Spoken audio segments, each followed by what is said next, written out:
It's always funny when you say my name. It's like, oh, I have to preach today. That's right. Shalom, Havarim. Hello, friends. Good to see you this Sunday morning or whenever you are watching online. I heard about a group of people this week that have a bit of an issue. And these people have problems with shopping. And it's not like they can't shop. They can't stop shopping. They are shopaholics. They just can't leave the store. They have it a part of their inner being, their humanity, that they must shop 24/7, 365 days a year. And it's absolutely impossible for the managers, for the store owners to even get these people out of the store. They are so dedicated to shopping. It doesn't matter what kind of store it is. It might be a big box store, or it might be a small mom and pop. It might be a grocery store or a warehouse kind of store. These people, if these stores shut down, they will stay there as long as they can. You have to drag them out. I've even heard about some people that won't leave these stores and they want to die in these stores. Their last breath, they want to breathe inside a store. Do you know what you call a person who wants to die in a store, who's willing to die in the store because they enjoy it so much they put their faith in this store? Do you know what you call that kind of a person? There's a name for it. They're called a wall martyr.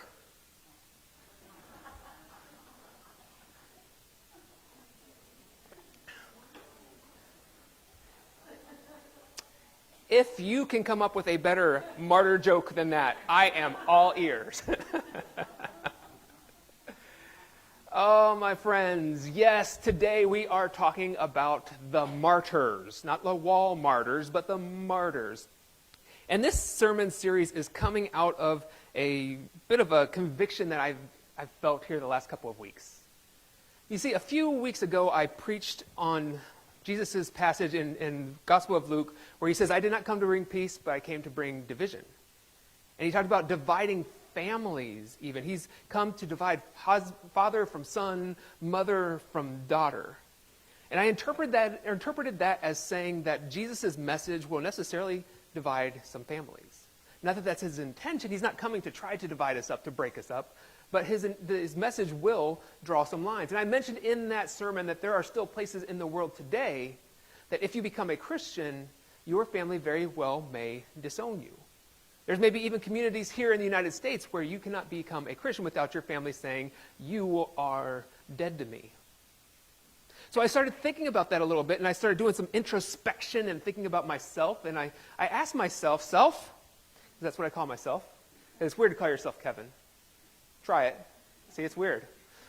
I said to myself, self, am I willing to do that? If my faith would come between me and my family members, would I still be a Christian today? And unfortunately, that's a lot harder question to answer than I was ready for. Now, thankfully, we don't have to make those, at least I don't have to make that decision about whether I'm going to follow Jesus or be a part of my family today. But I realized it took me a lot more time to really come up with the right answer. Well, I knew what the right answer was, to come up with the correct answer to that question. So as I started processing this question, I realized that we as Anabaptist Mennonites, people situated within the Anabaptist tradition, have this long history of divisiveness. And I'm thinking specifically of the martyrs, the Anabaptist martyrs, who believed so strongly in things like believers' baptism, that they were willing to lay down their lives for their faith.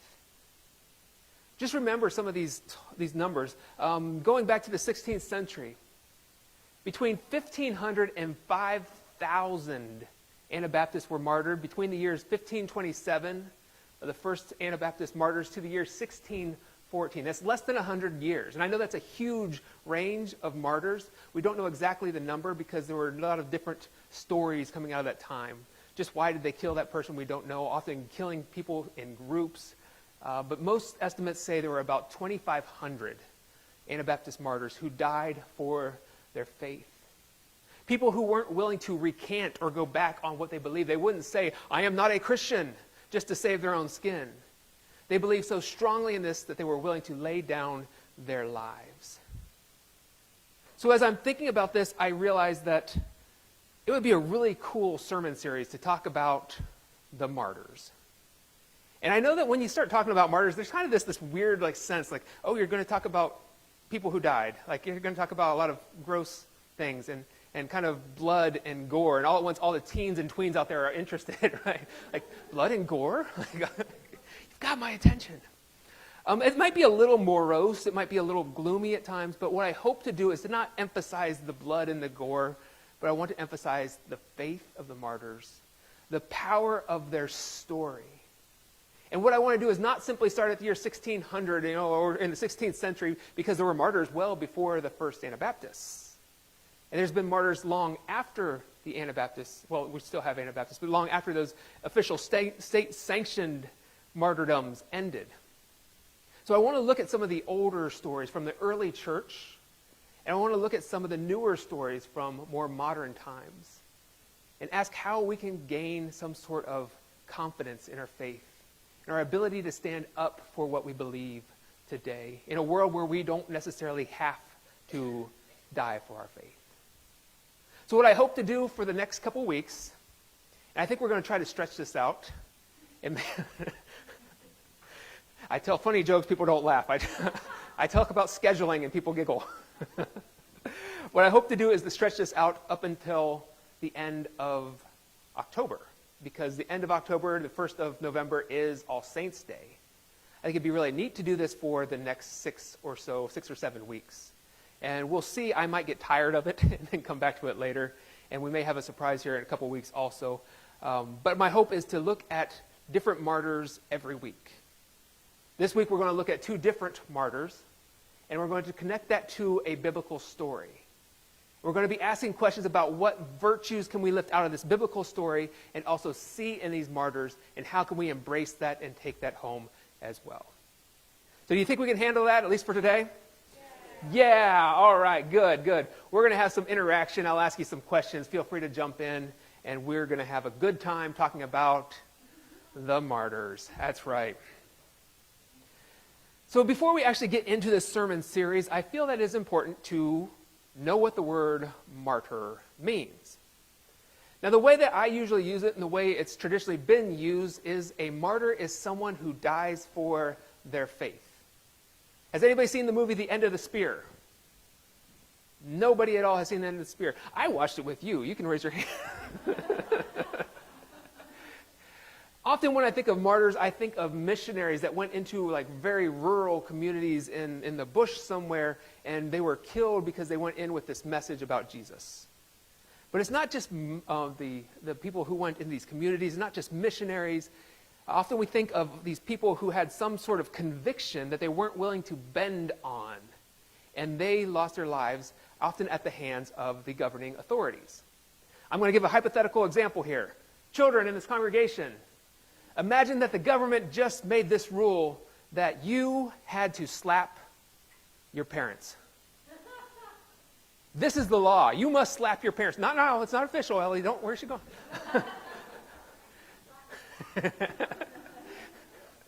Turn the other cheek, Tate. Turn the other cheek. But imagine the government made this law that you had to smack your parents on a regular basis. Whenever you greeted them, you had to smack them. And as hard as you can. So this is the law. If you don't smack your parents as hard as you can, they're going to put you to death. It's the death penalty for you if you do not slap your parents. But you know what? You also know the 10 Commandments. 10 Commandments tell you to, thank you, I came from a child, not even from a parent. To honor your father and mother. What are you going to do? Are you going to slap your parents? That's not bringing them honor. Or are you going to stand up for your faith? And I know that's a weird hypothetical, but think about people like Dietrich Bonhoeffer. We'll probably talk about Dietrich in a few weeks. I call him Dietrich, we're tight.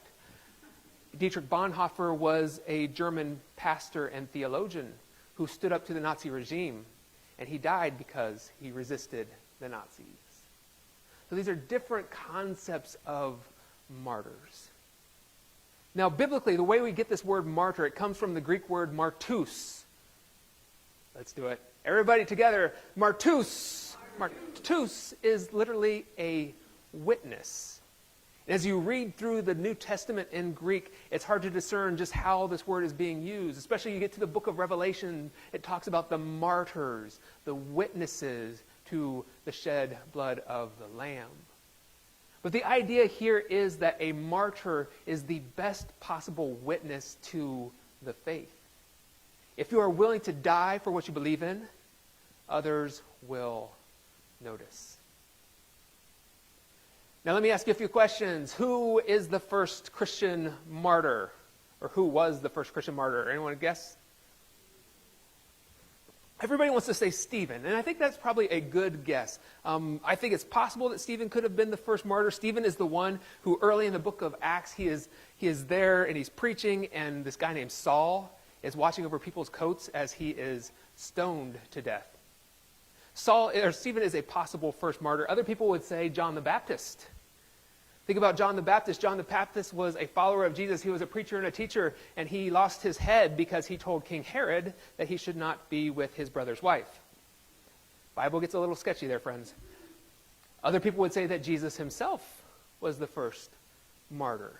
He was very political, and he said some messages that weren't agreed upon by the leading authorities, and he was killed for his faith. So it all depends on how you want to argue this, but you get the idea. These different people, because of what they said, what they did, they were killed for their faith. That is a Christian martyr. Well, today let's look at this story that Danny read for us about these two women named Ruth and Naomi. And this story comes to us from the book of Ruth. You got it. All right, the book of Ruth begins by telling that there was this famine in Bethlehem. And this one family gets up from Bethlehem. They go to find some food. They go to a different country. They go to the country of Moab. This family has two boys that grow into men, as boys often do. And in the country of Moab, they find themselves two Moabite women to marry. You hear that? All right, so they find two Moabite women to marry. These women's names are Ruth and, I always mispronounce it, Orpah. And if I say Oprah today, this is a little known fact, but Oprah Winfrey, her birth name was Orpah. She was named after this biblical character. The kids couldn't say her name. They started calling her Oprah, and that name stuck. Orca is the... Who would be Orca? That's a killer whale. We love anybody listening at home whose name is Orca. Anyway. So anyway, these boys marry these Moabite women, Ruth and Orpah. Often in English we anglicize it a bit. Orpha is, actually, Danny, you have a sister named Orpah, probably named after this biblical story as well. Well, all three men in this family die within a period of 10 years. I don't know what they're doing, what they're feeding these men. Just saying. In 10 years, all three of them die, leaving these women all widowed. This is a long time ago, and the women would have had no way to prepare or to provide for themselves. Now, during this time, after these men have passed away, word gets back to Naomi that the famine in Bethlehem is over. So she decides she's going to return to her homeland. And as she's returning to her homeland with these two daughters-in-law, she realizes that things would be better for the two daughters-in-law if they just went back to their homeland in Moab. They would have a better chance of finding new husbands in Moab. They would have family there that could care for them. If they were to escort her, take her, and go with her to Bethlehem, they might all be in the same boat. They may all starve. They would all be at the mercy of Naomi's family. So Naomi says to this daughters-in-law, she says, go home, go back to the Moabites, go back to your people. You will do better there. And Orpah turns, and she eventually does go back. But Ruth clings to Naomi, it says, clings to her. And whenever Naomi tries to push her and say, go back, you'll do better for yourself, just return, you'll find another husband. This is Ruth's response. And this is probably one of the most inspirational things that I can read here in the Old Testament. I love this passage from Ruth 1, verses 16 and 17. Ruth says, don't urge me to leave you or to turn back from you. Where you go, I will go, and where you stay, I will stay. Your people will be my people, and your God, my God. Where you die, I will die, and there I will be buried. May the Lord deal with me, be it ever so severely, if even death separates you from me. Can you imagine saying that to your mother-in-law? My mother-in-law happens to be here today, so I won't answer that. I won't even make eye contact with her right now. Like, if I did say that, that would be superiorly awkward, don't you think? Like, everybody else dies. Sue, you and I, we're in it together. Wherever you go, I'm going to go. Your people will be my people. Like, I'd have to cheer for Nebraska or something. I don't know. One more shot there. Anyway, but it shows this deep commitment. But realize that what Ruth is doing here is she's putting her own well-being on the back burner. Like, I think her mother-in-law, Naomi, is right. It would have been better for Ruth to go back to her own people, but instead she presses on with Naomi. And Naomi has really, she says here in this passage too, literally she doesn't have much prospect for a new husband. So whenever Ruth commits to going with Naomi, I don't think that Ruth is doing it for her own good. She's doing it to care for her aging mother-in-law. And there's this beautiful thing because we realize that the Moabites, they were not followers of the God of Israel. The Bible tells us many times that they were idolaters. And I'm not going to get into all the details here, but there was some weird stuff going on in the background of the Moabites. If you know the story, there's kids here. Ask me from other time, I'll tell you about the Moabites and their background. But she makes this dedication that she's going to go with Naomi. She's going to be her friend forever, her BFF. She's going to provide for her mother-in-law, care for her, so much that she's going to become a part of her family, and she will worship her God. Now, if we fast forward through this story of Ruth and Naomi, we find out that Ruth goes with Naomi and she finds a new husband. She finds this rich landowner named Boaz. They get married, and Ruth, Naomi, and Boaz, they live happily ever after. It's beautiful. But Ruth comes up again in the Bible. We find Ruth named in the book of Matthew. And you come to Matthew chapter 1. Anybody here know what you find in Matthew chapter 1? The very beginning of Matthew chapter 1? The genealogy of Jesus. Also known as bedtime material because it will put you to sleep. Generation after generation. I grew up reading this in the King James Version. Much appreciation for the King James Version. Marlene knows exactly what it says. Abraham begat Isaac. Isaac begat Jacob. Kevin became tired. Like this. Like, what is this? For generations after generation. But the thing is, if you take your time and really dig into those genealogies, guess what, folks? That's there for a reason. It is the inspired word of God, and there is something there to glean. And I'm going to get a little off the topic here this morning, but notice this. It says in Matthew 1, 5 through 6, this is the NIV. It says, I don't know if you say it Salmon or Salmon, a little fishy to me.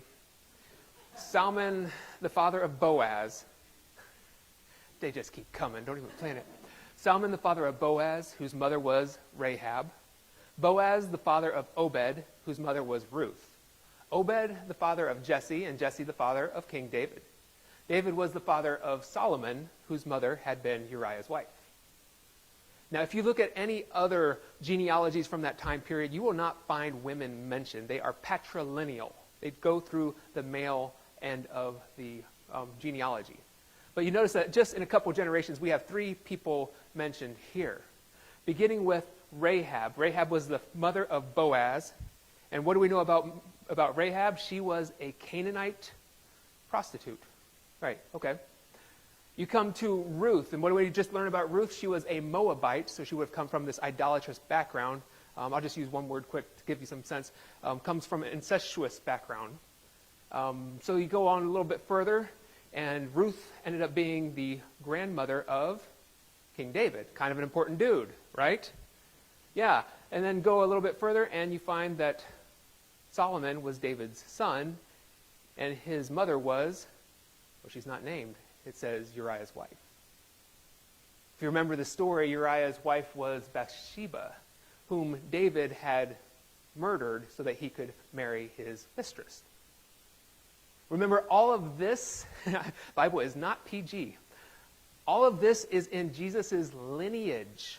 All of these people are part of his background. We have prostitution, we have incest, we have idolatry, we have murder, we have adultery, all in just a couple of generations right here. And yet in the Bible we have this mentioned. All of these people are a part of David's family. All of them feed into Jesus' lineage. But think about this. If Ruth wouldn't have stuck with Naomi, would we have had a King David? Think about all that went into making this happen. And if you think your family is messed up, remember that you are in good company with Jesus.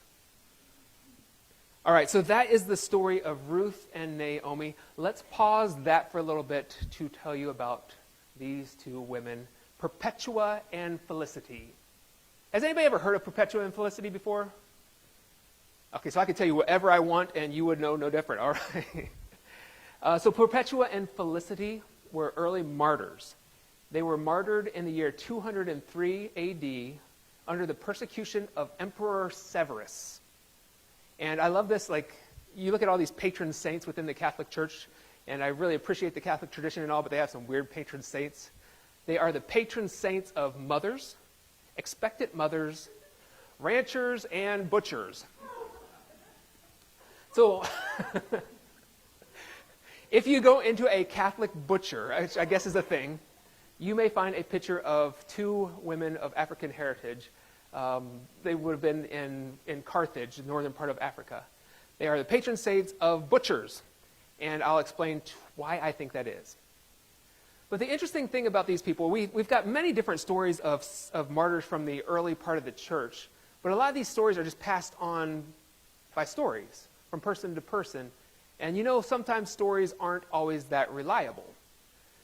The thing about Perpetua and Felicity, and sometimes you'll see her name written as Felicitas, which is the more Latinized version of it. The thing about these two martyrs is that Perpetua, I pointed to the one on the left as if I know which one she is. The thing about Perpetua is that she was a highly educated, noble person. She was able to read and write, and she kept a detailed diary of her life. So she kept all these details about her conversion to Christianity, her persecution, her arrest, her imprisonment, and then other people have filled in the details about her death and martyrdom. And many people have drawn a connection between Perpetua and Anne Frank, how Anne Frank wrote down in her diary her experiences of being persecuted as a Jew. So we have more information about Perpetua than we do about Felicity, but I will be able to fill in some of the gaps based on some other writings and pieces from that time period. Okay, so Perpetua, again, we'll imagine she's the one on the left. Perpetua was born into this rich family, and her mother was a Christian, and her father was a pagan. At the age of 22, Perpetua became a Christian. She decided she too wanted to enter into the church. And to become a part of the church, you had to enter into this baptismal class. And it was a very public class because they wanted people to know that they had decided to follow Jesus. The problem was there was extreme persecution during this time period, and Perpetua's father did not want her to die a martyr. So he encouraged her to renounce her new faith, to turn back on what she was now professing to believe. And he kept encouraging her, you have to quit this. You can't go to these classes. You cannot become a part of the church.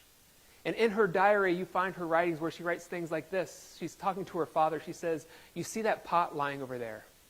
Can you call it by any other name than what it is? Her father responded, of course not. To which Perpetua said, neither can I call myself any other name than what I am, a Christian.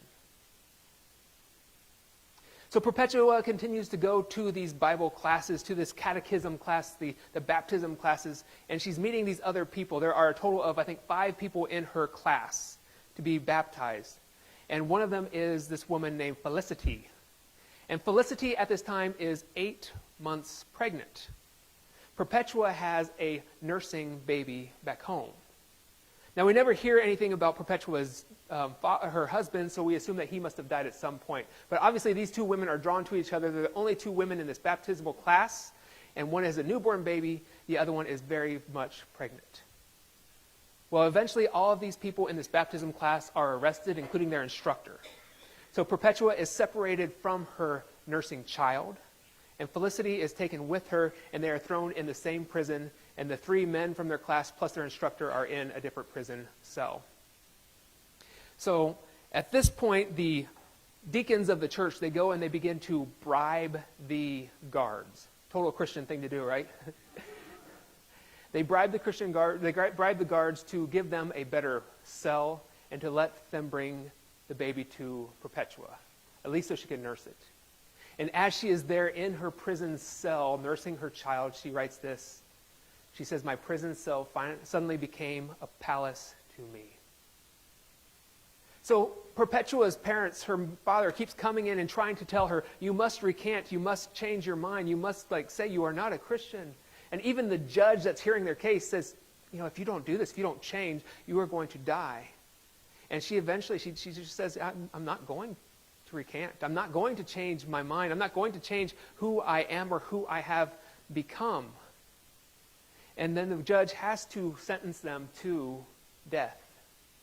So Perpetua, Felicity, and the 3 other men, one of them died in captivity, are all given this date when they will go in front of an entire crowd in a gladiatorial arena to be mauled to death by animals. It's a way to celebrate the birthday of Caesar. Their death date is set.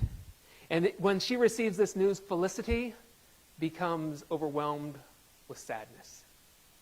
And again, she's 8 months pregnant at this time, probably 9 months pregnant by the time she gets this death sentence. And she's overcome with this grief, but not because she's going to die. She's overcome with grief because she is pregnant and they cannot kill her as long as she is pregnant. And she is afraid that if her friends go before her, they will have to stand alone and die. Felicity mourns the fact that her pregnancy will keep her from dying with her friend Perpetua.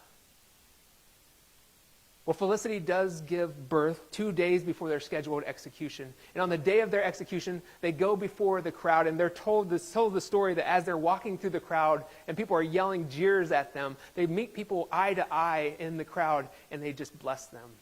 And they smile to them, passing by. They enter into the gladiatorial arena, and they are separated, men on one side, women on the other. And the men are gorged to death by bears, leopards, and wild boars.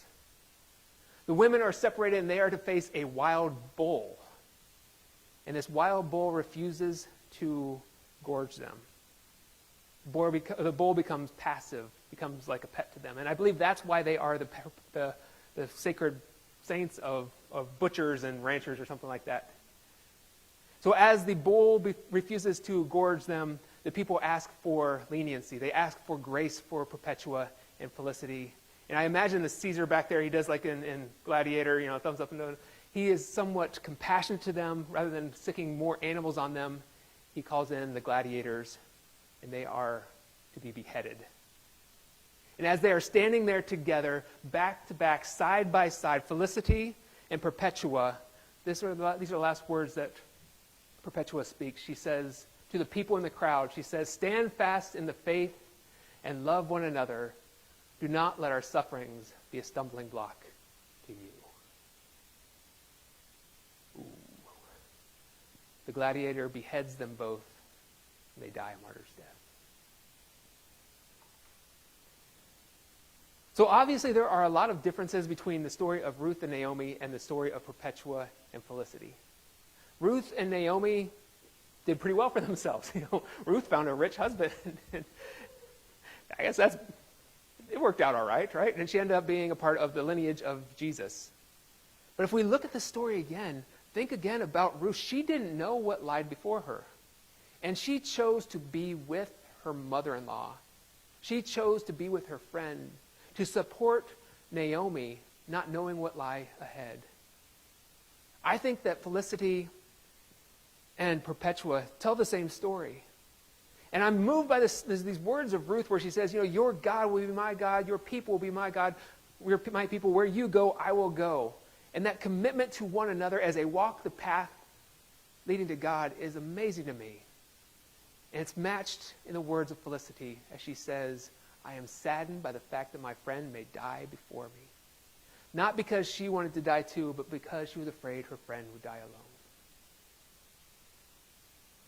Well, every week whenever I preach a sermon, I try to leave you with some sort of a challenge.